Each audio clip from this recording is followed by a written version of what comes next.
Patuloy pa rin ang paghahanda ng MMDA para sa panahon ng tag-ulan at pagbahang posibleng idulot nito. Kaninang umaga, sinimulan na nila ang paglilinis sa Concepcion Creek sa Marikina City para matanggal ang mga basura at burak mula rito. At kaugnay nito, may news to go si Jay Sabale. Jay?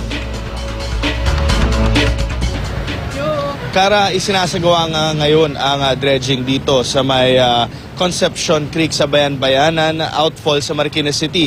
Nagsagawa na rin sila ng lecture sa proper waste disposal sa mga residente. Ito ang unang araw sa 2 araw na pagdedredging na gagawin sa naturang creek. Mula pasado alas 6 ng umaga hanggang sa mga oras na ito ay umabot na sa 8 truck ng basura ang nakokolekta. Inaasahan nila makakolekta sila ng basura at burak na aabot hanggang 50 truck sa 2 araw na operasyon. Ginagamitan nila ito ng heavy equipment tulad ng backhoe at crane na nagka-clamp shell. Ayon sa lokal pamahalaan ng Marikina, ang naturang waterway kailangang malinis dahil pinamumugaran nito ng mga batang hamog at minsan na ritong ginamit na entrada ng mga magdanakaw papunta sa mga pawn shop.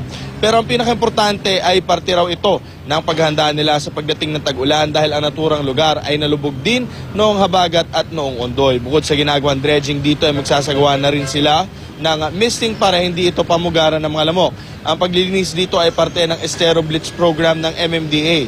Target nilang malinis ang nasa 15 estero sa loob ng Metro Manila at inaasahan nila makakakolekta sila ng kakabuang 387,487.70 cubic meter ng silt at basura mula sa 15 estero na kanilang lilinisin na asaang matatapos ng June 6. So ang isang official Olympic size ng swimming pool ay meron 2,500 cubic meters ng tubig. So ang basurang inaasahan nila makukolekta nila mula doon sa may 15 waterways nga sa Metro Manila ay katumbas ng 155 na Olympic or official Olympic size swimming pool. At sa ngayon nga patuloy pa rin ang ginagawa nilang dredging dito sa may Concepcion na uno at makikita ninyo nga, ito yung tinatawag nilang spider backhoe na patuloy ng pangongolekta ng basura at silt mula sa naturang creek. At yan muna ang latest mula dito sa Marikina.